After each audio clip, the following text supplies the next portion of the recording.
Bakristo bavandimwe, mbasuhukije mu izina rya Yesu Kristo umwami wacu.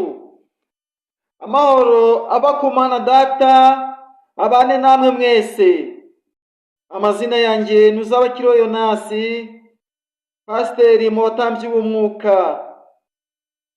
Tugiye gusomerwa ijambo ry'Imana mu butumwa bwiza bw'umwami wacu Yesu Kristo uko bwanditswe na Matayo igice cya 6 murongo wa 25. Ntimukiganyire, nicyo gitumye mbabwira nti ntimukiganyire ngo mutekereze ubugingo muti tuzarya iki, cyangwa muti tuzanywa iki. Ntimwiganyire ngo mutekereze iby'umubiri wanyu ngo tuzambara iki. Mbese ubugingo ntiburuta ibyo kurya, umubiri nturuta imyambaro? Nimurebe, ibiguruka mu kirere ntibibiba, ntibisarura, ntibihunika mu bigega, kandi So wo mu ijuru arabigaburira nabyo. Mwebwe se ntimubiruta cyane? Ninde muri mwe wiganyira wabasha kwiyunguraho umukono umwe? None se ikibaganyisha imyambaro ni iki? Mutekereze uburabyo bwo mu gasozi uko bumera, ntibugira umurimo, ntibuboha imyenda. Kandi nababwira yuko Salomo mu bwiza bwe bwose atarimbaga nk'akarabyo kamwe ko muri ubu. Ariko Imana ubwo yambika ubwatsi bwo mu gasozi cyo buriho none ejo bukajugunywa mu muriro, ntizarushaho kubambika mwabafite kwizera guke mwe. Nuko ntimwiganyire mugira ngo tuzarya iki, cyangwa ngo tuzanywa iki, cyangwa ngo tuzambara iki, kuko ibyo byose abapagani babishaka, kandi So wo mu ijuru azi ko mubikeneye byose. Ahubwo mubanze mushaka ubwami bw'Imana no gukiranuka kwayo, nubwo ibyo byose mubizabyongererwa. Ntimukiganyire mutekereza iby'ejo, uko abejo baziganyira iby'ejo. Umunsi wose ukwiranye n'ibibi byawo. Dusenge Imana. Mwami Imana yacu, turagusaba kugira ngo utwigishe uko tugomba gukora n'uburyo tugomba kugendera mu butungane bwawe, tukwishingikirijeho maze tubana nawe iteka. Dushaka ubwami bwawe no gukiranuka, ibindi byose tukazabyongererwa. Reka buri wese wumva aya magambo asobanukirwe maze akwizere. Ni mu izina rya Yesu Kristo umwami wacu, amena. Bakristo bavandimwe, ayo ni amagambo y'Imana arimo atwigisha, arimo atwerekeza uburyo tutagomba kwiganyira. Nibyo, ntabwo tugomba kwiganyira nk'uko Yesu Kristo yigishije abigishwa be, ababwira yuko batagomba kwiganyira, ndetse abereka ingero zifatika. Ati ngo nimurebe ibikona n'inyoni zo mu kirere ntabwo zibiba cyangwa se ngo zihunike ibigega. Ababwira yuko bagomba kureba indabo zo mu gasozi yuko zitabasha kuboha imyambaro, ariko zirarimba. Kandi abereka uburyo Salomo uburyo yarimbaga, nta nubwo yigeraga arimba nka kamwe muri utu turabo mureba ku gasozi ejo ntitube tukiboneka. Maze ababwira neza yuko Data wo mu ijuru amenya ibyo dukeneye byose. Arongera arababwira ngo mwabafite kwizera guke mwe, kubera iki mwiganyira mutabasha kwiyunguraho n'umukono n'umwe mu by'ubu buzima, mu by'ubu bugingo? Mutari mwasaba So wo mu ijuru abazi ibyo mukeneye byose. Iyo nyigisho Yesu Kristo yatanze yakomezaga abigishwa be kugira ngo batazabasha kwiganyira, kuko Yesu Kristo ubwe yaje atanga ubugingo, aza atanga ubuzima, kandi ni nawe nyir'ibiremwa byose. Yesu Kristo niwe wenyine gusa ubasha guhumuriza, kandi tugomba kumwigiraho natwe tugahumuriza abari mu bibazo, abakomejwe n'ibibazo by'indengakamere, tukabegera tukabasha kubahumuriza. Abatakaje icyizere tukabasha kukigarura mu mitima yabo, tubahumuriza, tubereka yuko Uwiteka Imana abazi, kugira ngo badaheranwa n'agahinda. Yesu yabonye abicogeye yuko bari baheranywe n'agahinda cyane, maze batakaza icyizere, aza kubagarura imitima yabo kugira ngo yumve neza yuko ugomba kuyihembura, yuko ari Imana. Ati ntimukiganyire ngo mutekereze iby'uyu mubiri, mbese tuzanywa iki, mbese tuzambara iki. Ni inyigisho ikomeye cyane yo kubasha kubakomeza mu buzima bwabo bwose, abereka yuko uruta ibyo byose ahari, anariwe wabashije kubishyiraho, anariwe wabashije kudushyiraho, ni nawe ugomba kutubera umuremyi, kutubera umusumba byose, kutubera inyunganizi zo kubasha kuduhumuriza, kutwereka yuko tutagomba kwiganyira turi kumwe nawe. Yesu atanga ihumure, Yesu arahumuriza. Yesu ntabwo yifuza yuko hagira uwiheba. Yesu arabasha gusanga uwo ari we wese urushye akabasha kumuruhura, kandi Yesu we wenyine niwe njungu y'ibyaha byacu kugira ngo tubabarirwe.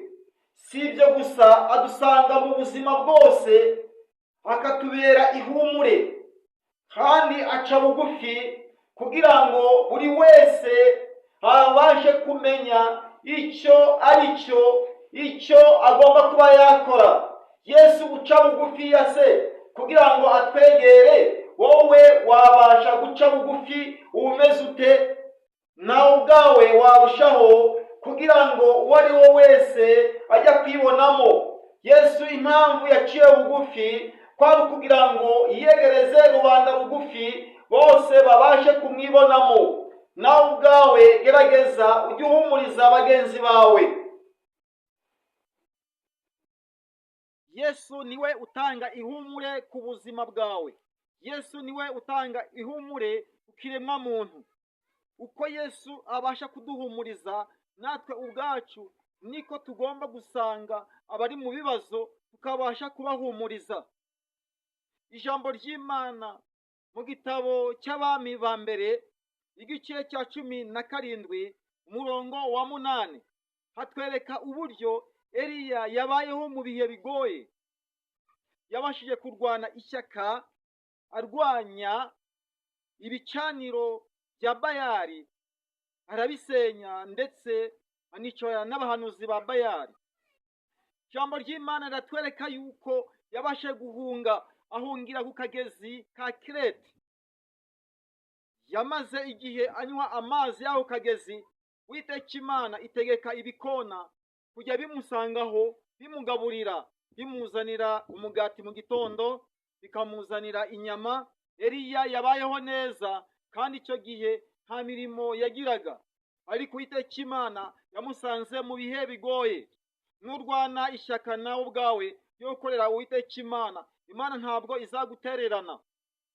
Yawita kuri bagenzi bawe, ntiwiharanire ubwawe bwite.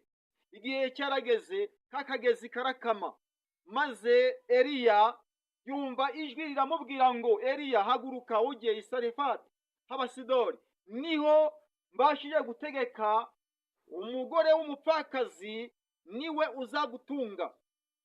Eliya yafashe urugendo rurerure agera i Sarefati, maze abona uwo mudamu atoragura udukwi.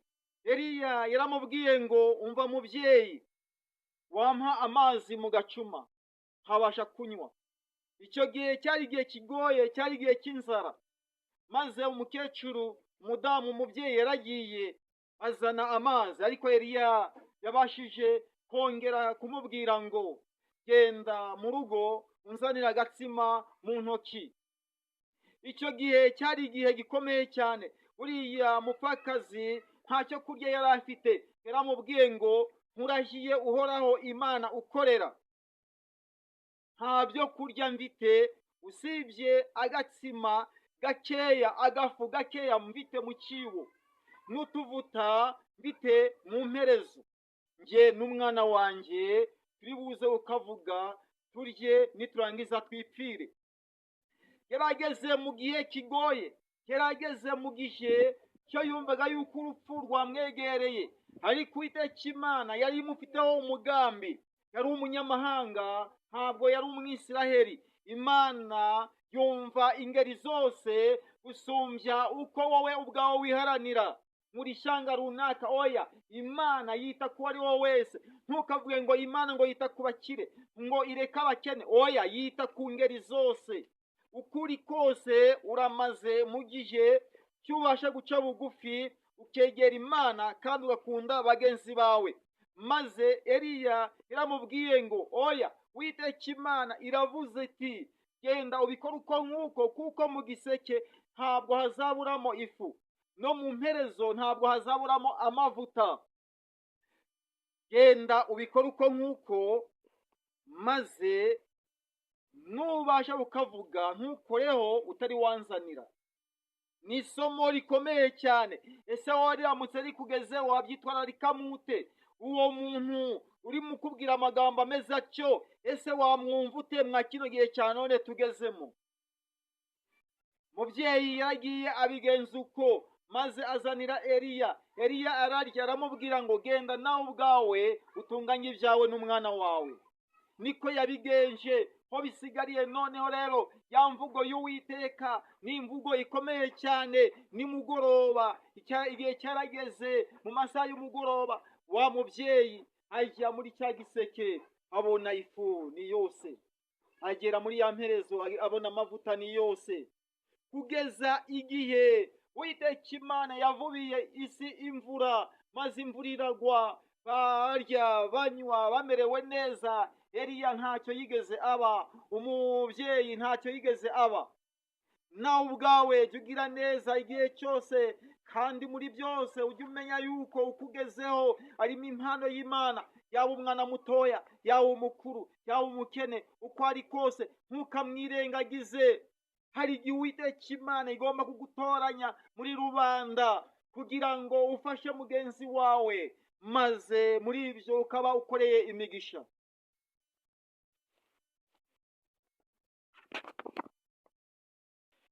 Nawe ubwawe ntukiganyire, nawe ubwawe ntukabashe gutekereza kujyana umutima kure.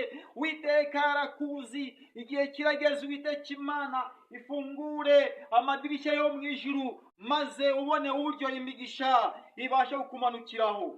Wibuke Abayisiraheli mu butayu, uburyo Uwiteka Imana yabagaburiye mu gihe cy'imyaka 40 barya nta kibazo, manu zibageraho.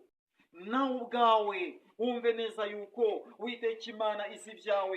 Ntukiganyire aho bicikiye, ni Uwiteka Imana iza gusanurira. Ntukiganyire ngo ujyane umutima kure, ngutekereze ujyane umutima kure. Hoya, humura, nyurwa n'ukubayeho. Uwiteka Imana arakuzi, Uwiteka Imana arakubona, ntabwo agutereranye. Uwiteka Imana yabashije kubungabunga ubuzima bwo mu gihe cya Eliya, maze ibungabunga ubuzima bwa Eliya, ibungabunga n'ubuzima bwa uriya mubyeyi w'Isarefati. Nawe ubwawe ntabwo Uwiteka Imana yagutererana, ije kubungabunga ubuzima bwawe, kandi ntabwo yagutereranye. Na n'ubu iracyabungabunga, izakomeza ibungabunge. Icyo usabwa ni ugukora, maze muri uko gukora Uwiteka Imana ikaguherezamo umugisha.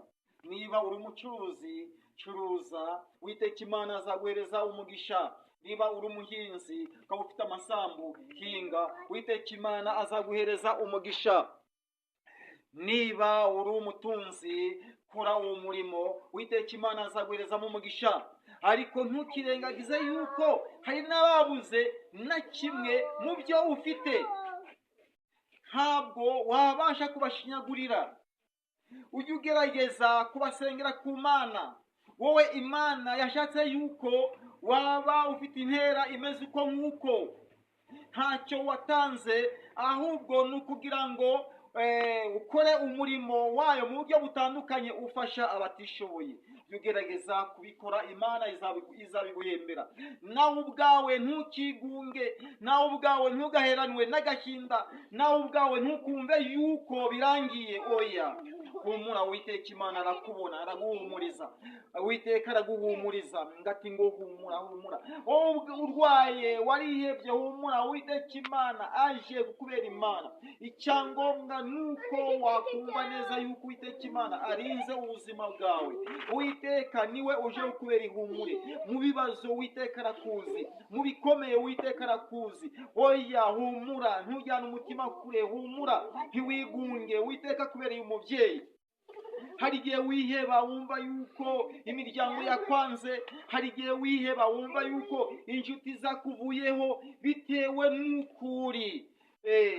Humura, Uwiteka Imana ntabwo yagutereranye. Uwiteka Imana irahari. Icyangombwa usenge, icyangombwa wiringire Uwiteka Imana yuko ari we ufite ubushobozi n'ububasha.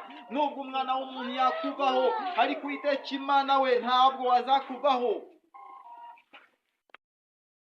Wowe uri mu bibazo, humura. Wowe uri mu kaga, humura. Wowe uri mu bikomeye, humura. Uwiteka Imana niwe uguhumuriza. Uwiteka Imana arahumuriza. Kandi natwe ubwacu, buri wese yumve yuko agomba kuba inyunganizi ya mugenzi we. Dufashanya, tugendererana, dusurana, wabaye tumuhumuriza. Buri wese tubasha no kumusengera aho utagomba kuba wagera. Hageze amasengesho, usengere bagenzi bawe. Ubashe kumva neza yuko buri wese icyo yakoze akiri hano mwa ino si nicyo azahemberwa. Nuko niwita ku bafite ibibazo, Uwiteka Imana azabasha kuzaguhemba. Kuko ijambo ry'Imana riravuga ngo mwebwe nimuze mwinjire mu mugabane wa sobuja, kuko nari nshonje mubasha kungaburira, nari nambaye ubusa muranyambika, nari ndwaye muranzura. Maze abari aho babashe kubaza Uwiteka, ese mwami watubonye ryari? Cyangwa se mo kimwe twabashe kuguhereza ibyo kurya ryari, ko tutigeze tukubona? Twakwambitse ryari, ko tutigeze tukubona?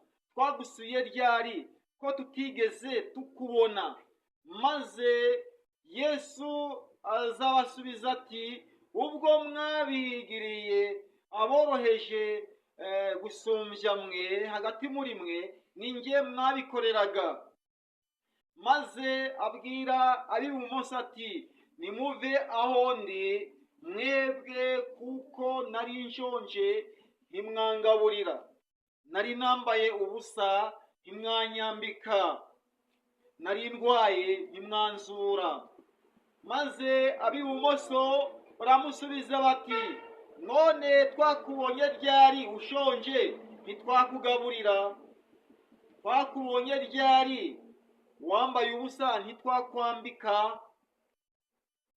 Yesu arababwira ati, ubwo mutabikoreye aboroheje hagati muri mwe, nanjye ubwanjye ntimwabinkoreye.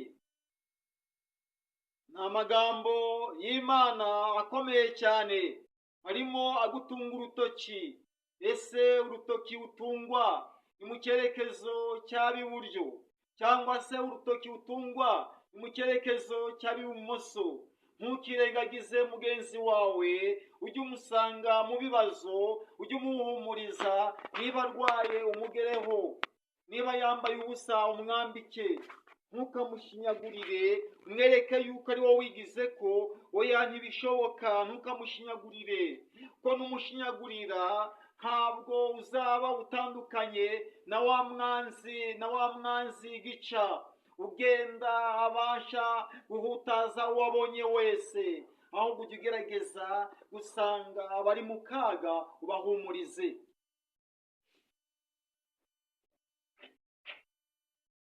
ese mu byo twumvise niwe mugambi wafashe? Ese uri mu kihe cyerekezo? Ese waba uri mu cyerekezo cya uriya mudamu w'Isarefati? Ese uri mu cyerekezo cya Eliya mu rugendo? Ese uri mu cyerekezo cya bariya birengagiza abandi? Ese uri mu cyerekezo cya bariya bari mu ruhande rumwe rw'ibumoso, uruhande rw'iburyo? Se mbwire, icyerekezo cyurimo ni ikihe? Ese icyerekezo cyondimo ni ikihe? Dusabe Imana kugira ngo tugire ubwenge maze tugendere mu cyerekezo cyiza. Uwiteka Imana nicyo adushakaho, kandi ijambo ry'Imana riratubwira ngo Eliya yari ari umuntu umeze nkatwe.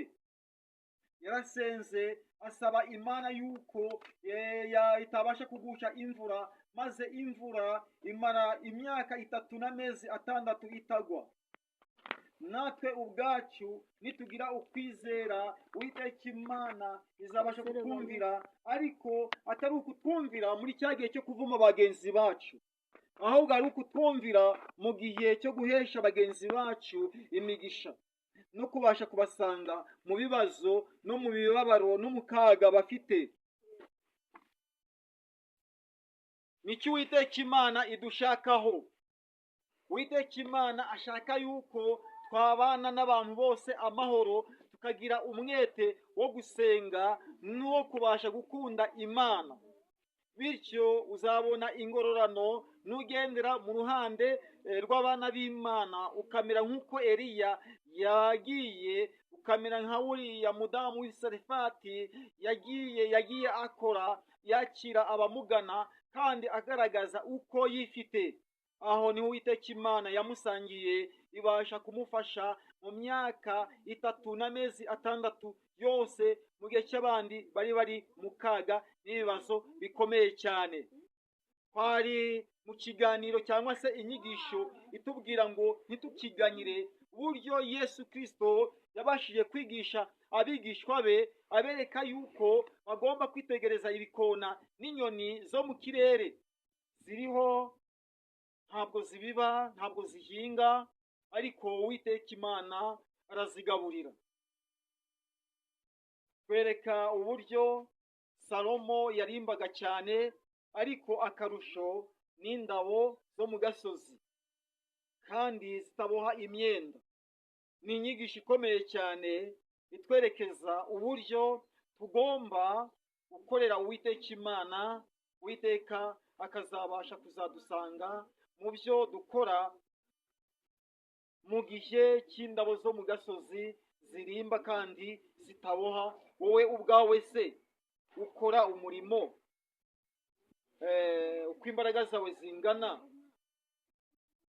uko ubushobozi bwawe bungana, kubera iki Imana yo itazabasha kuguhereza imigisha mu byo ukora? Kandi wowe udafite imbaraga zo gukora, Imana yabyariye Hagari, hari bagenzi bawe, turahari mu buzima bwawe, humura. Uwiteka Imana yabashije kudushyiraho kugira ngo twese tuberanire inyunganizi. Uwiteka Imana buri wese amuhereze kwitekerezaho, tumenye icyo tugomba gukora mu ngeri zitandukanye mu buzima turimo none, kugira ngo mu gihe ejo Uwiteka Imana azabashe kuzatwitura, mu gihe tuzaba tudafite imbaraga, Uwiteka Imana ikazabasha kwibuka ibyo twakoreye bagenzi bacu, maze ikazabiduhembera. Mu gihe tuzaba tutakiriho, tukazaherekezwa n'imirimo twakoze. Mu gihe umuntu azaba amaze gusaza atakivana aho ari, wa wundi wagiriye neza azabasha kuzakugirira neza. Nibyo mbamarije, nari niyambariza mu izina rya Yesu Kristo Umwami wacu. Amen.